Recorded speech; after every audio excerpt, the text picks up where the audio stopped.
이 전 대표가 창당에 대한 의지는 굉장히 강하구나. 내가 선뜻 가겠다라고 말하는 의원들은 그건 전 현실적으로 좀 쉽지 않은 상황이라고 생각하고, 이기인 도의원이 뭐 용산에서 비대위원장직을 네. 제안했다 뭐 이런 이야기를 했는데, 근데 그런 제안을 할 가능성은 현재로서 어떻게 보세요? 0%. 그거는 용산이 허락해야 돼요. 과연 윤석열 대통령께서 그런 선택을 하실까? 총선 승리를 위해서라도 저는 대통령실에서 더 변화의 의지가 있을 수 있다라고 생각해요. 저는 가능성도 있지 않을까에 대한 생각이 있습니다. 이준석 전 대표는 그 대구에 출마해서 가장 반개혁적인 인사하고 붙겠다. 이 반개혁적인 인사는 누구를 염두에 둔 거라고 보세요? 제 개인적인 생각입니다만 아마 를 말한 네. 거 아닐까에 대한 생각이 있고요.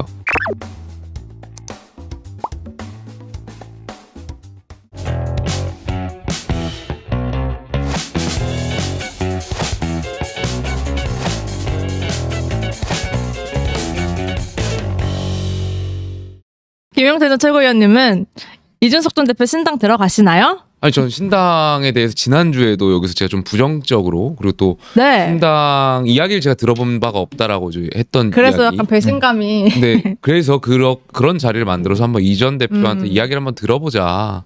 그 자리를 만들고, 또 저희가 천하 용인이라고 하는 분들이 뭐 가끔 이렇게 보는데, 제가 해외를 계속 출장을 하면서 못 나갔어요. 그러다 보니까 어떤 생각의 공유나 이런 것들이 없었다 보니까 한번 만나서 우리가 이 전 대표의 그런 창당을 왜 하려고 하는지, 정말 창당하려고 하는지 이 이야기를 한번 들어보자. 그랬던 자리였고요. 정말 창당에 대한 생각 강하더라고요. 그래서 11월, 12월 뭐 여론조사 추이라든지 이런 것 다 봐가면서 왜 창당해야 되는지, 또 이 시점에서 뭘 하겠다라는 것을 구체적으로 설명을 하더라고요. 그래서 이 전 대표가 창당에 대한 의지는 굉장히 강하구나. 그거는 제가 확인하고 왔습니다. 확인하셨군요. 추정이 되는 부분은 있습니다. 어떤 건가요? 정치인들이 그 올리는 메시지는 되게 언론이나 대중들은 그럴듯하게 해석을 하지만 사실 별거 없거든요. 천하용인 같은 가까운 사람들이랑도 상의 안 하는데 무슨 창당이냐, 이거 블러핑이다. 이런 얘기를 누가 막 하고 돌아다니니 이준석 대표가 뭐 소집을 한 거죠. 야, 여기서 당을 같이 하든 아니든 네. 어쨌든 간에 여기선 좀 대국적으로 한번 힘을 실어다오. 전체적으로 다 같이 함께 SNS 올려다오. 같은 시간대에 올린 거예요. 아마 이렇게 흘러갔을 가능성이 매우 높다. 정말 가짜 뉴스면 아니라고 말씀해 주시고요. 뭐 비슷한 점도 있고 틀린 점도 있는데, 사실은 그 이준석 전 대표가 모이자고 해서 모였던 건 아니고요. 허은하 의원하고 이제 이기인 도의원이 네.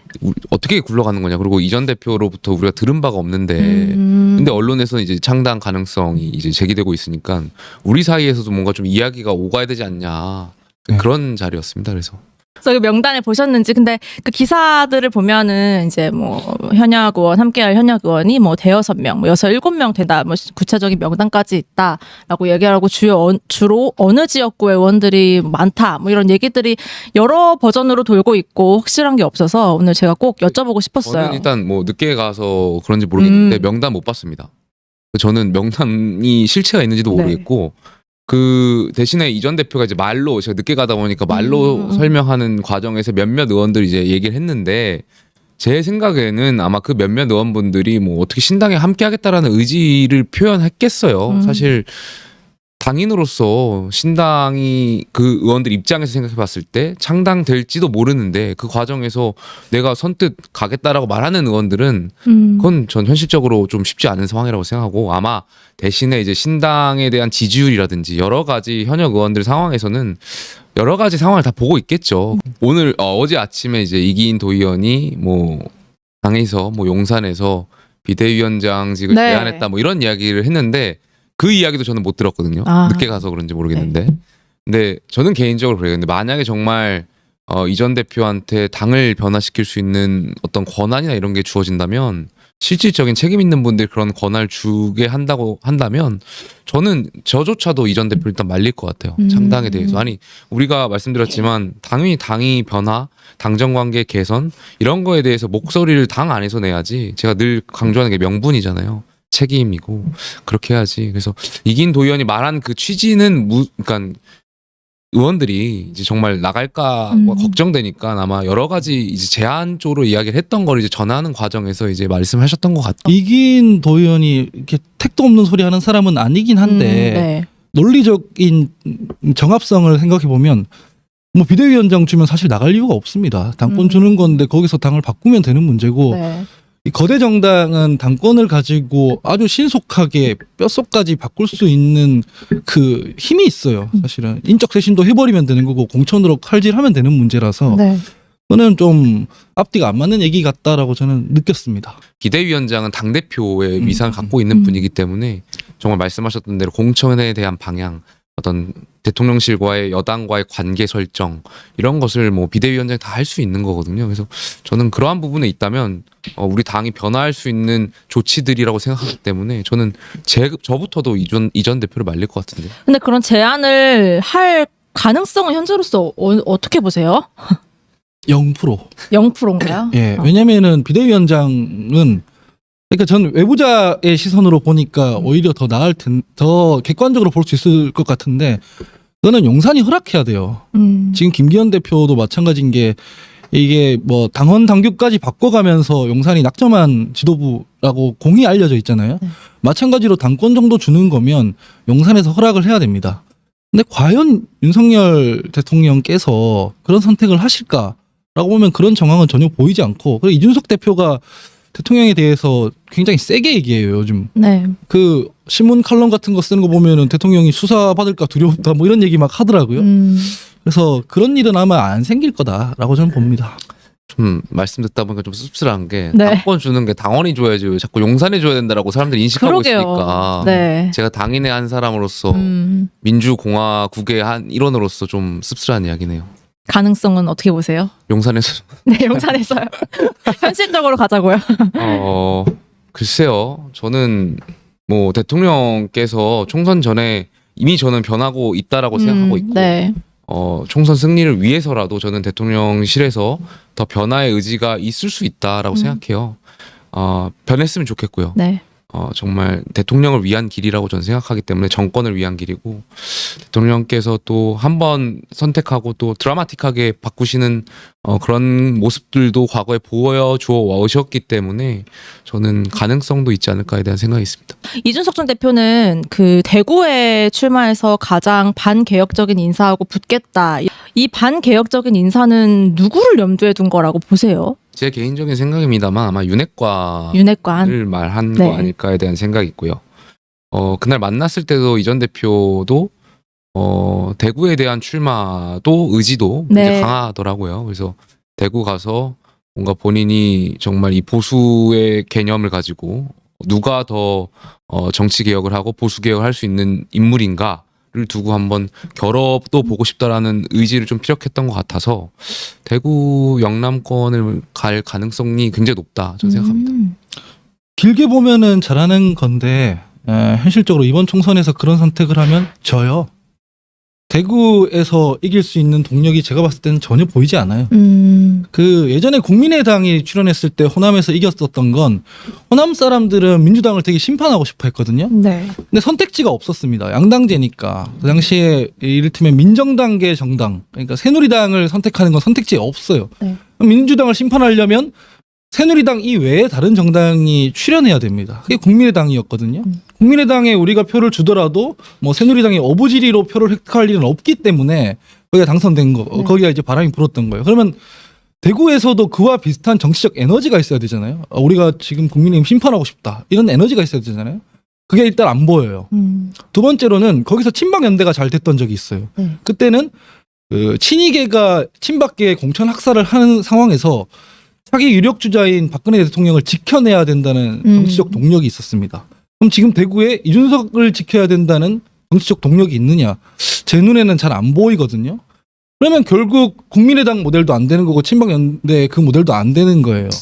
이 상황에서 그러면 떠올릴 수 있는 건 뭐 김부겸 총리나 뭐 이런 경우를 떠올릴 수 있을 텐데 이것도 잘 생각해 보시면 2016년도에 민주당이 한창 안 좋을 때는 대구 사람들이 표를 줬습니다. 네. 왜냐하면 김부겸 하나 원내에 입성시킨다고 해서 권력 기반이 안 흔들리거든요. 그런데 반면에 민주당이 대승했던 2020년에는 김부겸 총리 낙선합니다. 네. 심지어 그 앞에 있던 두 번의 낙선보다도 더 적은 표를 받으면서 낙선합니다. 이게 왜냐하면 이 국민의힘이나 보수 정당이 안 좋을 때 대구 사람들은 어떻게 생각하냐면 전국적으로 우리가 지고 있는데 우리까지 보수 안 지켜주면 큰일 난다. 우리라도 지켜줘야 된다. 대통령 뭐 레임덕 온다. 이를테면 이런 식의 생각이 있는 거예요. 보수 괴멸한다고. 그럼 윤석열 대통령 지금 지지율이 별로 안 좋잖아요. 다음 총선 전망이 별로 안 좋잖아요. 이게 유권자들 대구 유권자들한테 발현이 되면 이 유연하거나 조금 더 관용적인 선택을 안 해줘요. 아 이준석이 괜찮긴 하고 살려야 되긴 하는데 만약에 우리까지 윤석열 대통령 지지 안 해주면 바로 레임덕 온다. 이렇게 생각한단 말이에요. 그래서 보다 개혁적인 선택을 못 하거든요. 네. 이거는 제가 대구 사람이라서 느끼는 대구 민심인 거예요. 근데 여기까지 이준석 대표가 읽고 있느냐? 저는 아닌 것 같아요. 너무 수도권 위주로 지금 생각하고 계신다라는 생각에서 홍준표 시장이 얘기했던 거 되게 타당하다고 저는 생각해요. 홍준표 대구시장이 얘기했던 거 바람 하나도 안 불 거다. 연고도 없고 뭐 이런 얘기들과 있어요? 일맥상통했던 것 같아요. 연고는 있죠. 근데 정치적 에너지가 안 모인다라는 거죠. 네. 하지만 장기적으로 보면은 괜찮아요. 뭐 이를테면 윤핵관이랑 붙는다고 했는데 뭐 어설픈 윤핵관 말고 이를테면 한동훈 장관이랑 붙어버려서 자기가 차기 대권 주자로 좀 사선을 쌓겠다라고 하면 나쁜 선택이 아닌 게 제가 봤을 때 윤석열 정부 막바지로 되면 윤핵관들 다 씨가 마를 텐데 네. 보수 진영에도 누가 남아 있어야 되잖아요.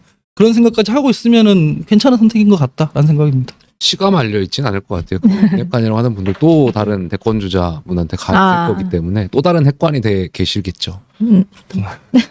시야를 좀 넓혀서 제3지대 쪽을 좀 살펴보면요. 금태섭 새로운 선택 대표와 이준석 전 대표가 또 만났어요. 만남 후에 양측이 밝힌 대화 소감에는 제가 느끼기엔 살짝 온도차가 느껴지긴 했거든요.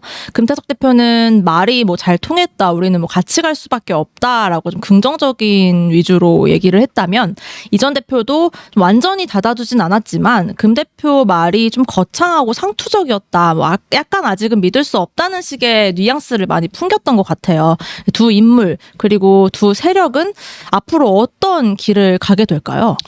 일단 뭐 가능성을 쉽게 예상할 수는 없지만 네. 어쨌든 둘 다 윈윈한 거라고 저는 생각해요. 윈윈. 네. 예를 들면 금태섭 전 의원 같은 경우도 지금 창당을 했지만 창당 당시에는 언론의 주목을 굉장히 많이 받았어요. 근데 사실 최근에 언론의 주목도가 떨어진 것도 사실이고 양양자 의원 같은 경우도 이제 당을 만들었지만 네. 언론 비중이 많이 없는 게 사실이에요. 그러다 보니까 사실 근데 이준석 전 대표와 만남으로 인해서 뭔가 두 분의 스포트라이트를 받았던 것 같고 이 전 대표 입장에서도 뭐 스포트라이트를 받는 것도 있고 나쁘진 않았던 만남이라고 생각해요. 있는 그대로 얘기하면 두 분이 궁합이 안 맞지 않아요? 그 금태섭 의원의 새로운 당 그 포스터들 보면 처음에 나왔을 때 네. 여성 중심으로 가요. 거기는 여성 중심으로 가고 민주당에 계실 때도 보면은 퀴어 퍼레이드 이런 데 적극적으로 참여해서 목소리 내고. 네. 근데 이준석 대표는 그런 거와 완전 정반대로 가잖아요. 너무 이 정체성 정치 이런 거 하면 안 된다. 이렇게 가는 사람인데 이 비전과 노선이 아예 다른 사람들끼리 이 의석 때문에 선거 때문에 만나는 경우를 우리는 연합이라고 하지 않아요. 협잡이나 야합이라고 하죠. 이 비전과 노선을 어떻게 맞추느냐가 핵심일 텐데 아예 큰 줄기가 다른 두 분이 만나서 시너지가 날까? 전 잘 모르겠다는 생각이 일단 들었어요. 댓글 하나 같이 보면 좋을 것 같은데요. 이 기자라는 닉네임을 쓰시는 분인데요. 정당사에서 제3당의 출현과 몰락을 봤을 때 이준석 신당의 유효기간은 어느 정도라고 봐야 할까요? 라고 물어봐 주셨어요. 저는 과거에 있었던 그런 호남의 국민의당이라든지 네. 아니면 그 TK의 친박연대라든지 이런 정당들이 꼭 실패만 했다라고 생각하지 않아요. 그 당시 정치사에서 분명히 개혁적인 의지가 있었고 또 공천 학살에 대한 것에 반발하기 위한 어떤 그런 나름대로의 정치 안에서의 어떤 길을 찾고자 했던 거였기 때문에 다만 이준석 전 대표가 만약에 신당을 찬당을 하게 돼서 그것이 얼마나 유효기간이 갈지에 대한 생각은 결국엔 이 정당이 대권 주자를 몇 명이나 배출할 수 있냐, 얼마나 많은 국민적 호감도를 갖고 있는 대권 주자가 있느냐에 따라서 국민적 지지도가 달라질 수가 있기 때문에 또 작은 정당이라고 하더라도 거기에 정말 유력한 대권 주자가 있으면 나중에 뭐 정치적으로 합당 과정을 통해 가지고 또 합쳐 나갈 수도 있는 거고 그렇기 때문에 유효 기간은 이전 대표의 어떤 그런 정치적 입지에 따라서 많이 달라질 수 있겠죠. 저는 이렇게 말씀드리고 싶습니다. 거대 정당도 유효 기간이 10년이 안 돼서 간판 바꾸고 더불어민주당이 얼마나 됐죠? 정강정책 더불어민주당은 그래도 좀 됐죠. 긴 2016년 편이었죠. 네. 됐으니까 네. 이제 그래도 길게 가고 있는 편인데 네. 10년을 못 가서 간판 바꾸고 색깔 바꾸고 뭐 대표 선수 바꾸고 이러는데 이게 쉽지 않다라는 게 있고 보통 좀 오래 가는 정당들은 소수 정당들, 이 신념 정당들이 그런데 이준석 대표가 지금 뭔가 노선과 비전 이런 걸 지금 말씀하고 계시느냐 하면 그렇진 않아요. 이건 뭐 반윤 정당이다 이렇게만 포지셔닝을 하고 있는 상황이고 어떤 지향을 가지고 있는지를 설명해야 이게 유효기간이 어느 정도겠다, 어느 정도 버티겠다 라는 걸 좀 가늠해 볼 수 있지 않을까 생각이 듭니다.